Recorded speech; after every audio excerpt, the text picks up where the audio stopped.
नमस्कार, मैं हूं आपका दोस्त आलोक कुमार।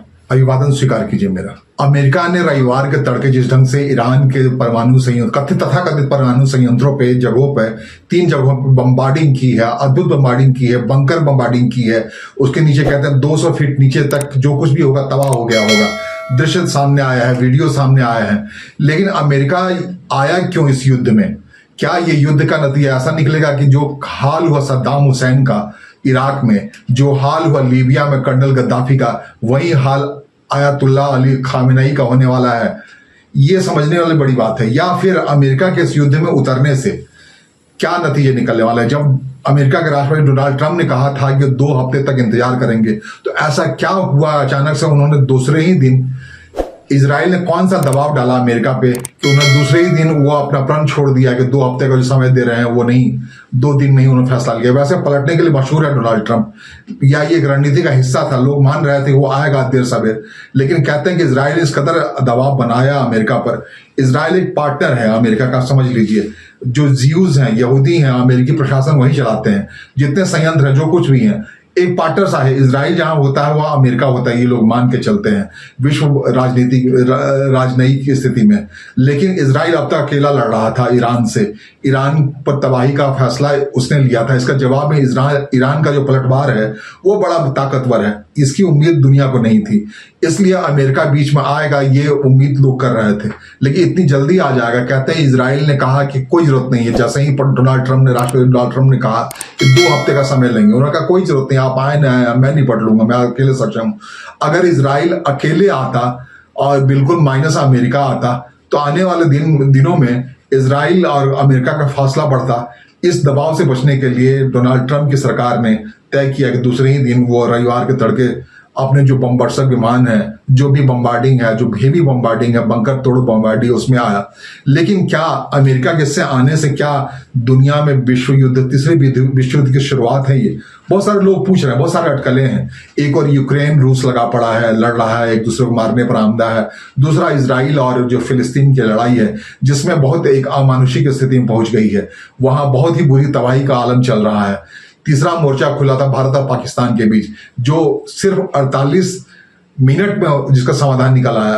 पहले 25 मिनट में हिंदुस्तान ने उन आतंकवादी शिविरों को तबाह किया जिसमें वो आतंकवादी थे, और दूसरी बार जब पाकिस्तान की ओर से जवाब आया तो उसके जितने ड्रोन हैं, 1000 तकरीबन ड्रोन और बाकी हमले करने की कोशिश की, सबको आने नहीं दिया भारत के हिस्से में। और फिर दोबारा जो 22 मिनट की कार्रवाई भारत ने की, वो जो जहां से वो ड्रोन उड़े थे, जो भी सैन्य संयंत्र थे वहां, तो 48 मिनट की कार्रवाई में दुनिया को अपनी ताकत दिखा दी भारत ने। 48 मिनट की अपनी कार्रवाई में पूरी जो कार्रवाई, जो कहते हैं मुकम्मल ऑपरेशन सिंदूर की कार्रवाई हुई, एक्शन में रही भारतीय सेना सिर्फ 48 मिनट वो कर दिखाया जो कि पाकिस्तान घुटने पाया। कहते हैं कि जनरल आसिम मुनीर ने अमेरिका को फोन किया, अमेरिका ने कहा मैं बीच में नहीं पड़ूंगा, अपने डीजीएमओ को कहो सीधे भारतीय डीजीएमओ से बात करे, और दोनों बात किए। पाकिस्तान ने घुटने टेके, उसके बाद युद्ध विराम हुआ। लेकिन अब इस जो नया फलसफा आया, उसके बाद युद्ध विराम के बाद 48 मिनट के भारतीय ऑपरेशन सिंदूर की कार्रवाई के बाद डोनाल्ड ट्रंप लगातार हर मन से कहने लगे, वो आया और उन्होंने परमाणु शक्ति संपन्न 2 देशों के बीच जो कि बिल्कुल विनाशकारी स्थिति पहुंच जाती दुनिया, उसको बचाया अपनी पहल से। और इस पहल के जवाब में वो चाहते तो उन्हें नोबेल शांति पुरस्कार मिले, इसलिए पाकिस्तान अपने तरीके से आया था। उसके लिए नोबेल संस्था को लिखा भी गया था डोनाल्ड ट्रंप चाचा के लिए नोबेल पुरस्कार का इंतजाम किया जाए। लेकिन अब जब उसके चाचा ईरान पर सीधे बम्बार्डिंग कर रहे हैं, तो क्या ऐसे व्यक्ति को नोबेल प्राइज मिल सकता है? लेकिन इसके जो फलसफे निकल रहे हैं, जो नतीजे निकल के आ रहे हैं, लोग कह रहे हैं क्या दुनिया सच में विश्व युद्ध, तीसरे विश्व युद्ध की दस्तक पे दे रही है? लेकिन जो जानते हैं अमेरिका के तरीके को, एक्शन के तरीकों, अमेरिका ने यह काम इराक में भी किया था। 2003 में उसने वहां के जो सैन्य तानाशाह थे, सद्दाम हुसैन को घुटने पर ला करके आत्मसमर्पण के लिए मजबूर किया था। 2006 में दुनिया देखती रह गई। सद्दाम हुसैन पर 3 साल तक कार्रवाइयां चली, अदालती कार्रवाई चली, और 2006 में जाकर के बकरीद के दिन उन्हें सार्वजनिक तौर पर फांसी चढ़ा दिया गया। तो ये तो वे सद्दाम हुसैन के साथ। लेकिन कोई भी, तब भी लोग कहते थे कि क्या करेंगे इस्लामिक मुल्क, दुनिया भर में 57-58 इस्लामिक मुल्क, अगर सद्दाम हुसैन के खिलाफ अगर कुछ होगा तो सारे लोग खड़े हो जाएंगे। ऐसा कुछ भी देखने को नहीं मिला। इनफैक्ट कुवैत तो और भी टूट के सामने आया, कहा तबाह करो इराक को। तो आपस में ये जो 58 मुल्क है इस्लामिक मुल्क, उसमें एका है नहीं। ओपेक बना रखा है इन लोगों ने, तेल की ताकत दिखाते हैं। उस तेल की ताकत के बदौलत कहते हैं ईरान पर यह हमला जरूर दुनिया के तेल बाजार पर हमला हुआ है, तेल की कीमतें उछलेंगी, थोड़ी मुश्किल आएगी। ईरान अपने हिसाब से सब कुछ कंट्रोल करता रहा काफी समय तक, उस पर प्रतिबंध था, फिर भी वो तेल की ताकत, अपने ताकत के बदौलत परमाणु शक्ति संपन्न बन रहा था। अब ईरान की बारी है। ईरान 1979 से इस्लामिक क्रांति की वजह से ईरान बड़ा मशहूर है। ईरान का नाम ही इस्लामिक रिपब्लिक ऑफ ईरान।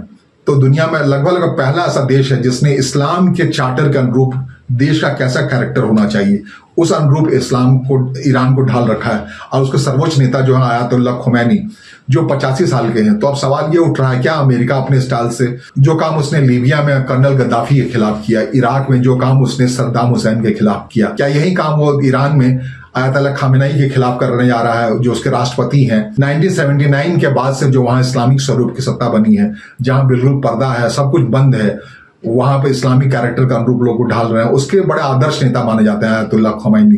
भले ही वो शिया हैं, दुनिया भर में सुन्नियों की आबादी ज्यादा है, उसके पड़ोस में पाकिस्तान में सुन्नी ज्यादा है, भारत में सुन्नी ज्यादा है, इसी ढंग से इराक में भी सुन्नी ज्यादा थे। लंबे समय तक, तकरीबन 10-11 साल तक ईरान और इराक सिर्फ इस बात से लड़ते रहे कि सुन्नी ज्यादा ताकतवर या शिया ज्यादा ताकतवर।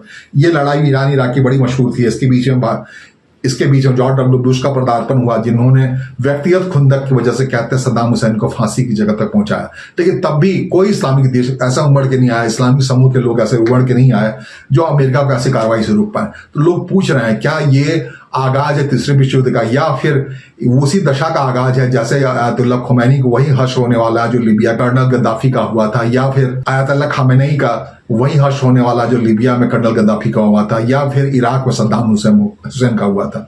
ये देखना होगा। या फिर इस बार इस्लामिक देश पूरी ताकत के साथ उभर के आएंगे, और जो अब तक इजराइल एक छत्र फिलिस्तीन के खिलाफ कार्रवाई कर रहा है, ईरान के खिलाफ कार्रवाई कर रहा है, ईरान ने पलटवार किया है, उसे ताकत लेते हुए बाकी इस्लामिक देश में बढ़ के आएंगे। अगर ऐसा कुछ होता है तो एक मुश्किल पैदा होगी। लेकिन इस मुश्किल के बीच में पाकिस्तान ने राष्ट्रपति डोनाल्ड ट्रंप को एक उम्मीद जगा रखी है। उसके जो फील्ड मार्शल है, उसने जाके जिस ढंग से लंच किया है वाशिंगटन व्हाइट हाउस में जाकर के डोनाल्ड ट्रंप के साथ, ये अश्योर किया है कि आप चाहे जो करें ईरान के साथ, हम आपके साथ हैं। तो ये बड़ी बात है। ये पाकिस्तान का अमेरिका के साथ होना चीन के इसमें कूदने के रास्ते को रोकता है, रूस में इसमें पहुंचने के रास्ते को रोकता है, कि रूस तो खुद ही अपने में इंगेज से पड़ा हुआ है वहां यूक्रेन के साथ। ऐसे में रूस आएगा निकल कर, इसकी आशंका कम है। चीन की आशंका इसलिए कम होती जा रही है, उसका साथी था इस पूरे खेल में पाकिस्तान, वो टूट करके अमेरिका के पास चला गया। ऐसे में दुनिया उठ खड़ी होगी। क्या अमेरिका के खिलाफ, खासकर इस्लामिक देश अमेरिका के खिलाफ उठ खड़े होंगे, इसकी उम्मीद या इसकी आशंका नहीं के बराबर है। आयतुल्लाह खमैनी को ही तय करना पड़ेगा कि अपने को शांत रखने का, अपने बचाने के लिए वो इस लड़ाई को थोड़े विनम्रता के साथ एक शांति के राह पे ले जाए। क्या होता है कल, ये देखना हमारे लिए बहुत महत्वपूर्ण है। आइए हमारे साथ जुड़े रहिए, हमारे चैनल को सब्सक्राइब कीजिए, जुमैती देखिए, और हर दिन आप चाहते हैं कि दुनिया किस दिशा में बढ़ रही है, उसके दृष्टि के बारे में आपसे भी अवगत हों, अपने बारे में बताएं आपको। तो प्लीज़ सब्सक्राइब कीजिए चैनल, और इसे देखना ना भूलें, लाइक करें और कमेंट बॉक्स में अपनी राय जाहिर करें।